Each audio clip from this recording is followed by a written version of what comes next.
আসসালামু আলাইকুম। প্রিয় দর্শক, আমাদের অন্তর্বর্তীকালীন সরকারের প্রধান উপদেষ্টা ডক্টর মোহাম্মদ ইউনূস আজ তার যে ভেরিফাইড ফেসবুক পেজ, মানে chief adviser government of Bangladesh, এই শিরোনামে যে ফেসবুক পেজটা আছে, সেখানে উনি একটা পোস্ট দিয়েছেন এবং আমার কাছে মনে হয়েছে এটা খুবই একটা গুরুত্বপূর্ণ পোস্ট। প্রধান উপদেষ্টা নিজে জনগণের সঙ্গে তার মত বিনিময়ের জন্য যে ফেসবুক এবং সোশ্যাল মিডিয়ার যে মাধ্যমটা বেছে নিয়েছেন, এটা আমার কাছে খুব ভালো লেগেছে। এই কারণে উনি এটা অনেক দিন ধরেই করছেন।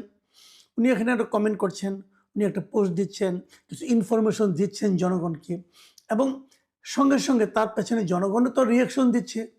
এটা খুবই আমার কাছে মনে হয়েছে খুব ভালো জিনিস, এবং এটা যদি চলতে থাকে তাহলে আমার ভালো। আমি এটাকে মনে করবো যে মানুষের সঙ্গে, সরকারের সঙ্গে জনগণের একটা মানে মত বিনিময়ের একটা সুযোগ এখানে থাকে, এবং তাতে হয়তো প্রকৃত চিত্রটা চলে আসতে পারে যে আসলে কি হচ্ছে, সরকার কি করছে, অথবা সরকার কি করছে বলে দাবি করছে।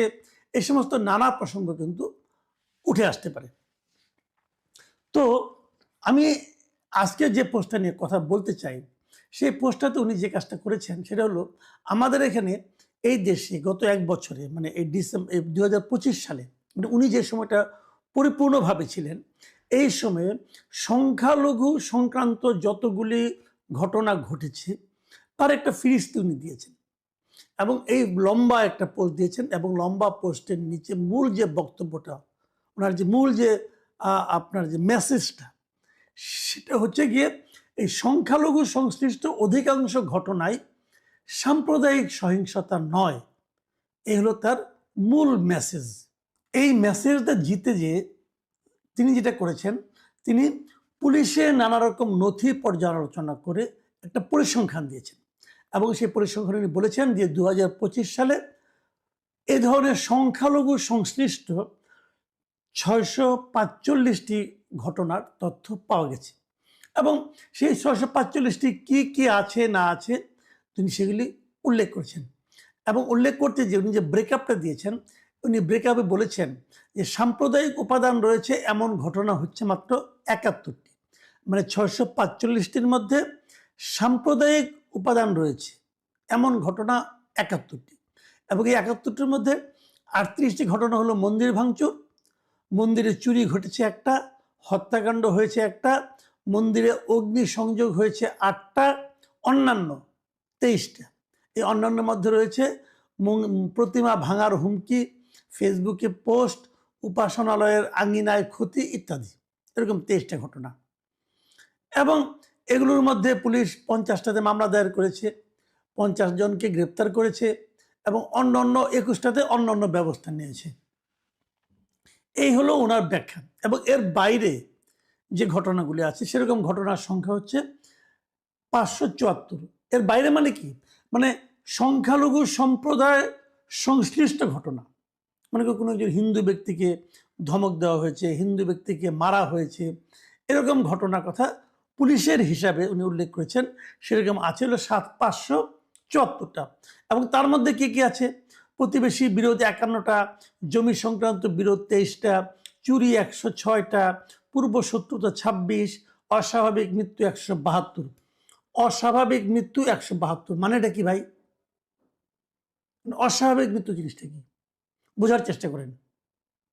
এই অস্বাভাবিক মৃত্যু হচ্ছে 172টা, এরা সবাই সংখ্যালঘু, এবং এটা ওনার বিবেচনায় সাম্প্রদায়িক সহিংসতা নয়। ধর্ষণ 58টা, এটাও সাম্প্রদায়িক সহিংসতা নয় ওনার বিবেচনায়। অন্যান্য হলো 138টা। এই হলো ওনার হিসাব।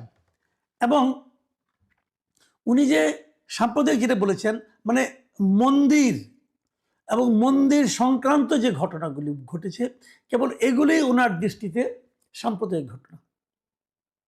মানে এই ব্যাখ্যা শুনলে না, মানে আমি মানে কি বলবো, পৃথিবীর যে কোনো লোক এই ব্যাখ্যা শুনলে পরে তার ভিমরি খাবে। যে মন্দিরে আক্রমণ না হলে, মন্দির সংশ্লিষ্ট ঘটনা না হলে, সেটাকে উনি সাম্প্রদায়িক ঘটনা বলছেন না। একটা হিন্দুকে আপনি মেরে আগুন দিয়ে জ্বালিয়ে দিবেন, এটা সাম্প্রদায়িক ঘটনা নয়। এটা কি ভাই? একটা মুসলমানকে পোড়াতে পারতো? একটা মুসলমানকে মেরে আগুন দিয়ে পোড়ানো সম্ভব? হিন্দু বলেই সম্ভব। এটা ওনার কাছে সাম্প্রদায়িক ঘটনা মনে হয় না। তো উনি সাম্প্রদায়িক ঘটনার ডেফিনেশনই তো বুঝেন না। ভদ্রলোক আবার শান্তিতে নোবেল টোবেল পেয়ে গেছেন, বেশি কিছু বলা যাবে না। ওনাকে যারা এই তথ্যগুলি দিয়েছেন তাদেরকে আমি জিজ্ঞাসা করতে চাই, আপনার সাম্প্রদায়িকতার অর্থ বুঝেন ভাই? অর্থ বুঝেন? মানে অস্বাভাবিক মৃত্যু হচ্ছে হিন্দুদের, স্বাভাবিক মৃত্যুতে কোনো সমস্যা না, অস্বাভাবিক মৃত্যু হচ্ছে, এটা সাম্প্রদায়িকতা না। তারপরে আপনার হত্যাকাণ্ড হচ্ছে, সাম্প্রদায়িকতা না, এটা কিছু হলো। আপনি একজন লোককে জমি সংক্রান্ত বিরোধে একটা হিন্দু পরিবারকে বাড়ি থেকে উচ্ছেদ করলেন, এটা সাম্প্রদায়িকতা না? তার জমি দখল করলেন, এটাও সাম্প্রদায়িকতা না? ওই লোকটা যদি হিন্দু না হতো তাহলে পারতেন এটা করতে? যাই হোক, আমি আর বেশি কিছু বলতে চাই না। উনি মুরব্বী মানুষ, বয়স্ক মানুষ, তাই ওনাকে আর এত বেশি কিছু বলতে চাই না। আমি কেবল এই ওনার যে পোস্টটা আছে, এই পোস্টের নিচে যে কমেন্টগুলো আছে, অনেকগুলো কমেন্ট ওখানে পড়েছে, এবং সেই কমেন্টের কথা শুনলে আপনারা অবাক হয়ে যাবেন। 466টা কমেন্ট পড়েছে যখন আমি দেখছি, মানে ওনার এই পোস্ট দেওয়ার 5 ঘন্টার মাথায় 466, এবং 49টা শেয়ার হয়েছে, এবং 2300 আপনার বিভিন্ন রকম রিয়াকশন দেখা গেছে। কেউ হাহা দিয়েছেন, কেউ লাভ দিয়েছেন, কেউ লাইক দিয়েছেন, এগুলো দিয়েছেন। ওটার আমি আর মানে আপনার বিস্তারিত বিশ্লেষণে যাচ্ছি না। আমি কেবল ওনার এখানে যে কমেন্টগুলো পড়েছে, আমি সেখান থেকে কিছু কমেন্ট আপনাদেরকে আমি পড়ে শোনাতে চাই। সেগুলো শুনলে আপনি বুঝতে পারবেন মানুষ ওনার এই পোস্টটাকে কীভাবে নিয়েছেন। এবং আমি যেগুলো পড়ছি সেগুলি সবই যে হিন্দুদের তা না, দু একটা মুসলমানেরও আছে, বাট হিন্দুদেরই বেশি। হৃদয় রায় নামে একজন লোক লিখেছেন, একজন নোবেল জয়ী সরকারে থাকার পরও কেন 38 মন্দিরে ভাঙচুর হবে? আবার রাজীব সরকার লিখেছেন, মন্দির ভাঙছে কাশেম, মামলা হয়েছে আবুল নামের আওয়ামী লীগ নেতার নামে। কাশেম পুনরায় আরেকটা মন্দির ভাঙার প্ল্যান করছে আরেক আওয়ামী লীগ নেতার নামে মামলা দিবে বলে। বিষয়টা দাঁড়ালো কি? বিদ্যুৎ মণ্ডল লিখেছেন, একটাও বিচার হবে না, কারণ রাষ্ট্র নীরব ভূমিকা নিয়েছে। সংখ্যালঘুরা কিছু বললেই রাষ্ট্রদ্রোহী হয়ে যায়, ভারতে দালাল হয়ে যায় ও রয়ের এজেন্ট হয়ে যায়।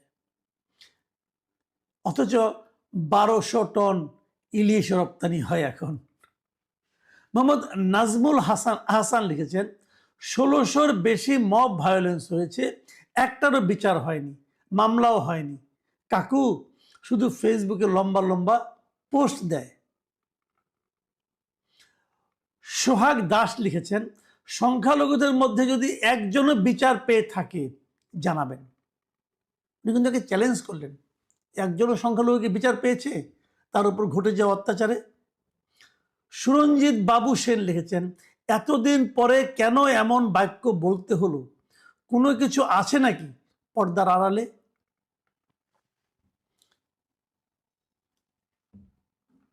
ফ্লুটিস্ট বকুল রায় তিনি লিখেছেন, উনি একটু ডিটেল লিখেছেন, এটাই আমি শেষ মন্তব্যটা একটু পড়তে চাই, যে ডক্টর ইউনূস যে একজন মিথ্যুক এটার প্রমাণ তিনি নিজেই দিলেন।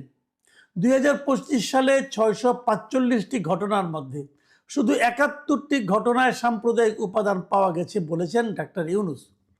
তার হিসাব হলো, মন্দির ভাঙচুরের 38টা মন্দিরের চুরি একটা, হত্যাকাণ্ড একটি, মন্দিরে অগ্নিসংযোগের 8টি, প্রতিমা ভাঙার হুমকি, ফেসবুক পোস্ট, উপাসনালয়ের আঙ্গিনায় ক্ষতির মতো 23টি ঘটনা রয়েছে। অর্থাৎ শুধু তিনি বোঝাতে চাচ্ছেন যে মন্দিরে হামলা হলে সাম্প্রদায়িক হামলা, অন্য ঘটনাগুলো যেহেতু মন্দিরের নয় তাই ওগুলো সাম্প্রদায়িক নয়। শুধু 2025 সালের কিছু জনপ্রিয় সংবাদ দেখি। 1, দীপুকে নগ্ন করে অর্ধমৃত অবস্থায় পুড়িয়ে মারা তো মন্দিরে হয়নি। রাউজানের ঘরে তালা দিয়ে আগুন দেওয়া, সেটাও মন্দিরে হয়নি। ঝিনাইদহে হাতে লাল সুতা থাকায় ভারতীয় গুপ্তচর বলে গোপাল বিশ্বাস নামে হিন্দু যুবককে মারধর, মন্দিরে হয়নি। রংপুরের গঙ্গাচড়া উপজেলায় হিন্দু সম্প্রদায়ের বাড়িঘর ভাঙচুর, লুটপাট, অগ্নিসংযোগ এটাও মন্দিরে হয়নি। এর বাইরে অপ্রকাশিত ঘটনা বাদ, এগুলো তো সবাই জানে, এগুলো মন্দিরে বা উপাসনালয়ে হয়নি। কিন্তু ডক্টর ইউনূসের দেওয়া ৭১টি ঘটনা শুধু মন্দিরের, তার মানে এগুলোকে সংখ্যালঘু নির্যাতন হিসেবে দেখেন না তিনি। দৃষ্টির আড়াল থেকে এরকম অনেক ঘটনা আছে, তাকে প্রধান উপদেষ্টা বলতে লজ্জা করে। এরকম মিথ্যুক একজন বাংলাদেশ পরিচালনা করেন। এই যে বক্তব্যটা আমি পড়লাম, আমি জানি এখানে আবেগ আছে অনেক কিছু, কিন্তু আমার কথা হলো যে ডক্টর ইউনূসের এই তালিকাটা, ওনার নিশ্চয়ই একজন অ্যাডমিন আছেন, উনি তো এগুলো প্রচার করেন। এই অ্যাডমিনের মেধা এবং এই অ্যাডমিনের কাণ্ডজ্ঞান সম্পর্কে আমার একটু সন্দেহ হচ্ছে। উনি কি ডক্টর ইউনূসকে মানুষের কাছে হাস্যকর করে তোলার জন্য এই পোস্ট দিয়েছেন? এই পোস্ট তো দুনিয়ার সবাই দেখবে, বিদেশের লোকজন দেখবে। তারা যখন দেখবে যে মন্দিরে আক্রমণ না হলে ডক্টর ইউনূস সেটাকে সংখ্যালঘু নির্যাতন বলে মনে করেন না, তারা কি ভাববে?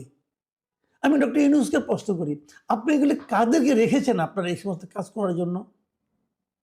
নাকি এটা আপনিই দিয়েছেন? আমি জানি না।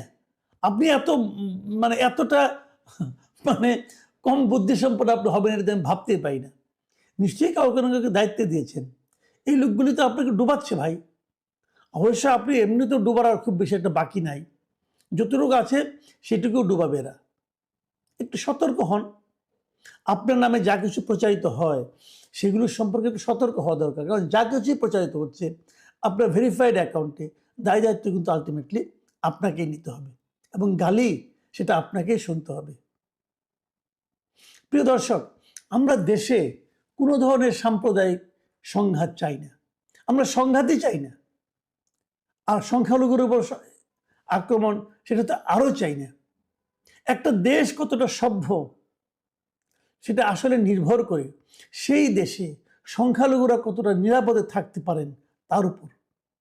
এই উপলব্ধিটা যতক্ষণ পর্যন্ত আমাদের না হবে ততক্ষণ পর্যন্ত আমরা আসলে ক্রমাগত নিজেদের বর্বরতায় প্রকাশ করে যাব।